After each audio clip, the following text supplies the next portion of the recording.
Hello, guys and gals, me, Mutahar, and boy, oh boy, ladies and gentlemen, we've got some desperation that I smell in the air. Now, ladies and gentlemen, I've made a lot of videos talking about how terrible Microsoft has kind of become with their Windows stuff. Their quest to shove Copilot into every single thing that we can imagine. But there's apparently this secret Windows K2 project that is not so much of a secret anymore. It's sort of this whole, we've screwed up, competition is hitting us where it hurts, and now we gotta fix up everything. I love competition because anytime you have companies competing against each other, they will always, keep each other on the level, all right? If Microsoft never had good competition, they would just continuously become shittier, because really, what other option do you have? Now, I've been a guy that's been on Linux for the better part of probably 6, maybe 7+ years, on my channel. Like, you basically have not seen me diddle around with the Windows nonsense, but I understand why people are stuck there, okay? Probably need to use, Adobe Photoshop, Adobe Premiere, maybe like a special application. Muda, I can't leave Windows because I'm still playing Rainbow Six Siege, or Grand Theft Auto Online, or Fortnite, God forbid. But thankfully, even in one of those cases, the Linux community, ladies and gentlemen, can in fact have at least Fortnite working underneath Linux. I don't know why you'd want to play this headache, but it's there. Now, what the fuck is Windows K2? So apparently Windows K2 is where internally it seems like Microsoft decided enough of people coming into our Discord and cyberbullying us. See, bullying fucking works, I guess, in this case. Where they want to basically fix up the performance, the craft, and the reliability of Microsoft Windows. So I guess it's time to dig a little deeper into this and see exactly what was kind of going on. And one of the big things that Microsoft was kind of talking about in this case was making sure that obviously their applications would actually start to get better. So, for instance, one of the things that you may not know so much about Microsoft Windows, or really any application in general, is that a lot of apps, specifically stuff on Microsoft, and this also happens on Mac and Windows or Linux, but generally speaking, look at this app called WhatsApp. You might be like, whoa, it's just a messaging application, Muda. How much RAM should a fucking messaging application take? Now, if your answer was 605 megabytes in total, my friend, you are a brilliant Nostradamus Microsoft developer, because no application should take nearly above half a gigabyte when you're just sending messages and photos back and forth, right? Now, why the fuck would WhatsApp consume so much? Well, it's because WhatsApp is actually a Web View 2 application. It's actually an application that's, basically an internet browser, a Chrome process that's wrapped inside of a regular application. So when you fire up WhatsApp, and by extension a whole bunch of other applications, you're just opening new instances of Chrome. For instance, Discord is one of those applications that a lot of people pretty much love to use. It's one of the most beloved applications, and if you're using it on the computer, well, you're probably just using an Electron application that is basically just a Chrome browser wrapped into a program. So yeah, it makes it so that it's very inefficient, and a lot of this kind of happens because, there was a period where back in the day when you were growing up, one of the computers that I had was the hard drive on it was like 15 gigabytes, you know what I mean? Like, I had 15 gigabytes on the family computer, and that's the whole storage we had. On that whole hard drive, you had to put your operating system, you had to put all your documents, all the cache, maybe a game or two. Back then when games were like hundreds of megabytes. Now, good luck trying to download a patch for a video game and it being somehow less than 15 gigabytes if it's like a AAA game release. You know what I mean? Times have blown up. And, for a period of time when you started to get like 8 gigs of RAM into your system, 16 gigs of RAM into your system, and you were like, shit, I'm on cloud 9. A lot of these applications sort of ballooned in, and we're sitting in this place where applications that kind of did the same stuff we had seen before are now consuming vast amount of resources than they originally did. But anyways, Microsoft is like, listen, We're fucking done with the bullying. Everything is going to be native. We're going to be building applications that run natively, not in a web browser. And obviously what this means is the system will become less bloated, the system will become more optimized, and, generally speaking, Windows should, in theory, run a little bit better than at least what it's doing right now. People can stop saying that it's as much of a resource hog as it actually still is, which ultimately, look, if bullying is what it took to get here, then I'm 100% on the side of Windows K2, whatever the fuck that's going to end up being. At this point, just say fuck Windows 11. That was an experiment that, in my opinion, kind of failed. Just give us a revamped, renewed Windows 12. If it's actually really good, bro, I might even ditch Linux and go back, okay? I might even actually, ironically, quit the fucking... quit the Linux dick sucking over here. So a lot of ways that this can kind of happen, obviously, is Microsoft can go and actually contribute more to the WinUI 3 stuff, where, again, the idea of not using a web browser and actually relying mostly on really well-optimized applications can really turn the favor around. Look, as much of a Linux lover as I am, the reality of it is a lot of this stuff is important for Microsoft because Windows is kind of their brand, right? Like, this is a huge, huge deal. In fact, most of the world runs on Microsoft Windows. Even if governments are slowly cutting the cord, because mostly for safety and privacy reasons, a lot of the users in the world will always use Windows because it's kind of what people have grown up with, right? It takes generations for people to think, maybe I'm gonna use something else. You really have to, as a child, use something totally different, if you want to escape this sort of status quo that we live in. A lot of us use Windows because that's where most of our games sort of started, that's where most of our applications sort of started, and it is by definition mostly compatible, if not 100% compatible, with everything that we used. As much as I love things like Linux, there's a litany of video games and litany of software that just will not work unless, of course, either the developers for that piece of software decide to write Linux versions, which, given the market share for Linux, probably never going to happen. If it's not happening for the guys over at Mac, it's probably never going to happen for us over at the Penguin.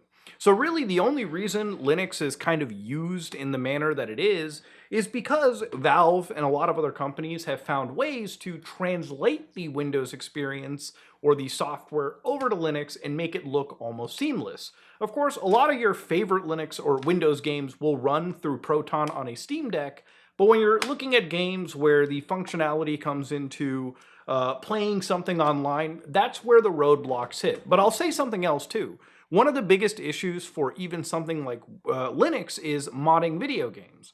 Now, you can mod video games, Windows video games, underneath Linux, but typically that does require you to be a lot more understanding of, technical things like DLL overrides and, where files are sort of to be placed, how to deal with things like wine prefixes. There's a lot more of a technical understanding when it comes to something as simple where on Windows where you just drag and drop files in most cases and launch executables, right? There is a big gap when it comes. And again, as somebody that loves to promote the Penguin, I feel like it's always smart to be realistic about the situation. Everybody that wants to play video games or use their computer is not looking to figure out how to write code, compile applications, figure out how to make something work when on the Windows side, it's as simple as always just double clicking an application, right? So these are things to kind of focus on going forward. Now, the other big thing about Windows K2 that, again, is this big plan from Microsoft is they want to get rid of a lot of that AI stuff that people absolutely despise. And I think that's a pretty important thing as well, too. A lot of us on the internet side of things absolutely despise the fact that Microsoft has bloated the operating system with so much AI stuff, where every single click that you go through, you're always told that something like Copilot exists, or, now entirely on our system, for applications as benign as the fucking Notepad, seeing that Copilot logo is just the biggest ugh that you can ever see. And that is something that, I'm glad that Microsoft's kind of pulling back. I don't think the AI stuff will ever go away. As much as Microsoft will say it, I think they've spent so much money on it that it's difficult for them to absolutely write it off as this big ol' loss and pretend it doesn't exist. You know, for a lot of people that say they absolutely despise artificial intelligence, the numbers are not exactly reflective of it. People do use things like ChatGPT. They do use tools like Gemini. There are still people that use shit like Microsoft Copilot, right? The amount of emails that I have read in the last 2 years that I can immediately, when I see the em dashes or certain sentence structures, I just know that a human being didn't fucking write this. An actual artificial intelligence did. And that's just par for the course these days. A lot of people just write a prompt, they shit out this email, they send it over, and that kind of stuff is permeating and percolating through so many different aspects of society that I almost question, right? Like, we are a very loud minority of people that scream we hate artificial intelligence and Copilot slop everywhere. But I can imagine that a lot of people that are using their MacBooks, they're probably fucking around with things like Apple Intelligence. And I, as much as I hate to say this, I'm sure that there's definitely people that press the Copilot button on their keyboard, type in a prompt, and they're like, whoa, look what the computer did for me there. So I can imagine that, realistically speaking, it's probably used by a fair bit of people, even though a lot of us on the internet rightfully hate it for bloating up the fuck out of our systems. I think for a lot of us, being that we're gamers, and gamers at the end of the day prefer something that is very, very, very, very bare metal, very clean, very efficient, because really at the end of the day, we want our games to work as fast as they can. We want our systems to work as snappy as they can. We basically want less bloat imaginable. For this to even work, and I think for Windows K2 to work, a lot of Microsoft's efforts are going to have to go towards seeing why the community is debloating their systems. Maybe look at, metric-wise, what people are fucking cutting out of your system, right? If you can nail that, I actually think that some people may consider going back to Microsoft Windows if they can prove that they've cleaned up their stuff. You know, literally today, one of the coolest things that they kind of did was, in order to compete with the Steam Deck, right, in order to compete with these handheld gaming computers, they actually released the Xbox mode for everyone. So every Windows 11 user can now finally fire up this Xbox application, which sort of gives you a full screen control. You know, up until this point, using something like a Steam Deck and navigating through your controller on this user interface that Valve provided on top of a Linux distribution was, by and large, the cleanest way for me to ever convince somebody to start PC gaming.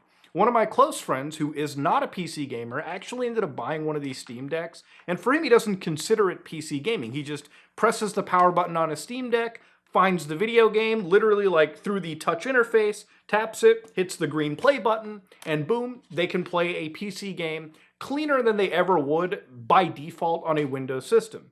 If Microsoft is fixing this whole thing up and providing benefits like Auto SR, which means these handheld devices get a bit cleaner picture out of them because of AI assistance, that is some cool shit. That's the kind of direction that a company like Microsoft needs to ultimately head for. There's a big, big thing in their direction, and honestly, I can see that there's serious desperation coming into their voices, because if you haven't been following, and if you followed my channel for the last 2 years, I don't know how you can't see companies like Microsoft absolutely tarnishing their entire brand in a very short amount of time. I think a lot of this desperation is really just spun out from the fact that when it comes to the laptop industry, Apple has been fucking killing it with the MacBooks, with the cheapest MacBooks available, by providing a system that, even if it's not as powerful on the spec sheet, using macOS compared to Windows and even Linux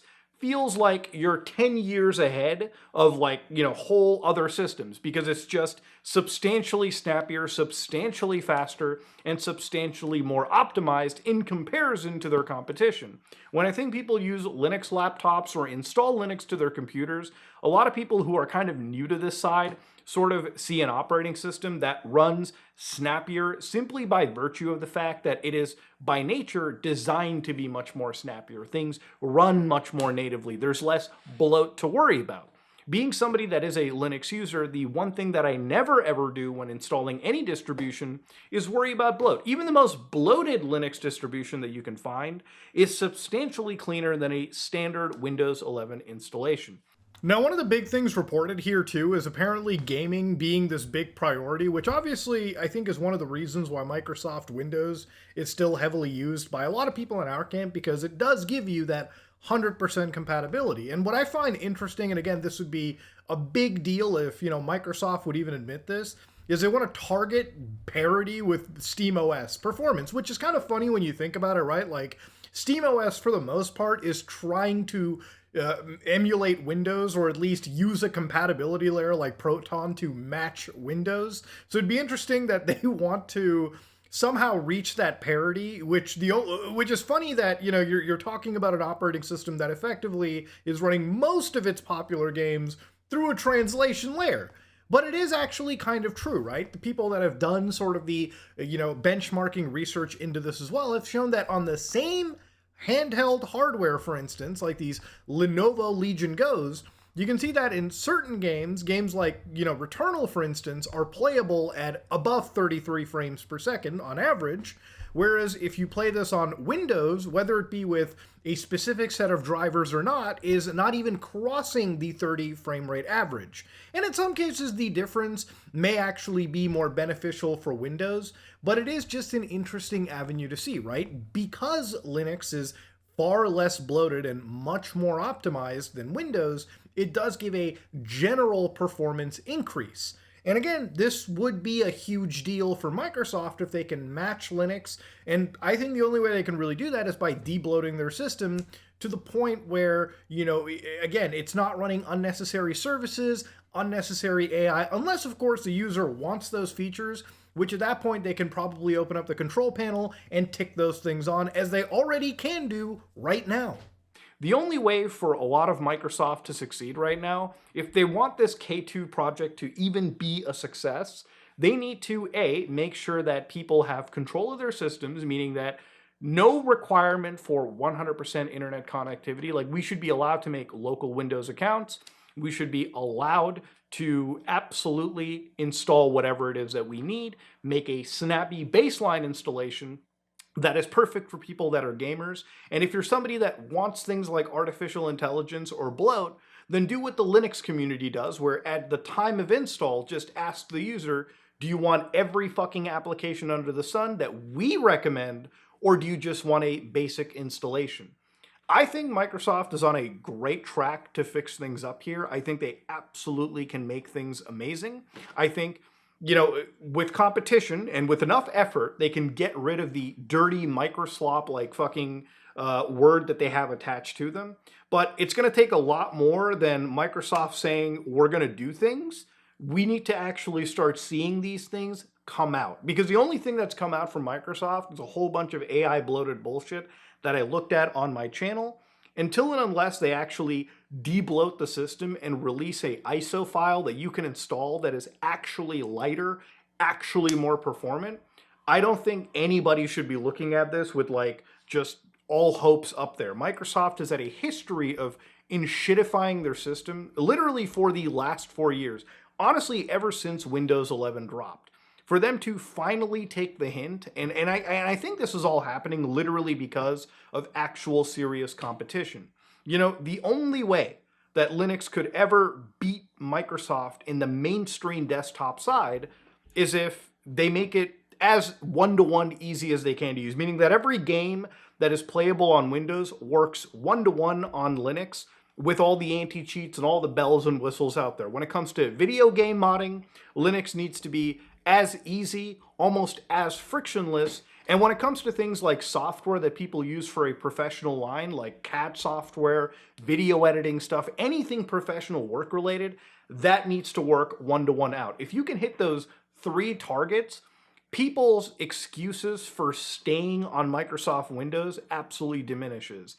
And I think that Microsoft kind of sees that writing on the wall. I think that even they know that if these pillars, which don't really seem all that mega surmountable, can be bypassed, if a lot of these things can be addressed on the Penguin side, then people might consider actually leaving the ecosystem. And it doesn't even have to be that they install something from like Valve. I'm not saying that you just jump to the other billion-dollar corporation, but when the free and open source side starts to match what you're doing and starts to beat you in a lot of metrics, It's a pretty bad situation.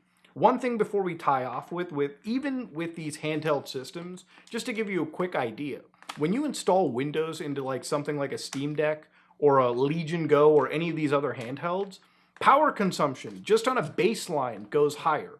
You know, it's crazy when the battery life, the base battery life on a device increases just because you switch the operating system out there. I think that baseline alone is something that Microsoft has already started to see. And, you know, if you don't address it, you're going to end up losing it. Ladies and gentlemen, do I have any faith in Microsoft? Not really, but it's interesting to see how desperate that they've become, that entire initiatives have been launched because they've actually been losing a lot of goodwill now that people who have shown up, like Valve, have actually provided competition. You know, it's funny that fucking 10 years ago, when the first Steam boxes came out, Valve was laughed out of the room because while their heart was kind of in the right place, because they were threatened by Microsoft initially. I mean, remember, the history of the Steam operating system is because back then Microsoft kind of showed that they could limit access for third parties onto their systems. Valve was smart enough to realize, yeah, from a business perspective, it's not cool that we're installing on every other system.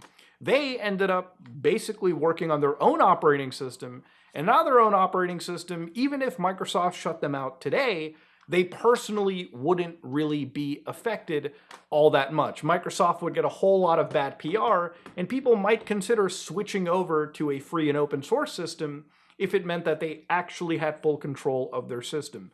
But anyways, ramble aside, ladies and gentlemen, Windows K2. Could it be something that brings somebody like me back to the Windows fold? I doubt it. But I'm just interested to see the ride. You know, it is what it is. I'm just here for the fucking ride for it, man. So either this thing completely blows my expectations or it raises my cortisol levels. I don't really fucking know all that well. But yeah, interesting to see. If you like what you saw, please like, comment, and subscribe. Dislike if you dislike it. I am out.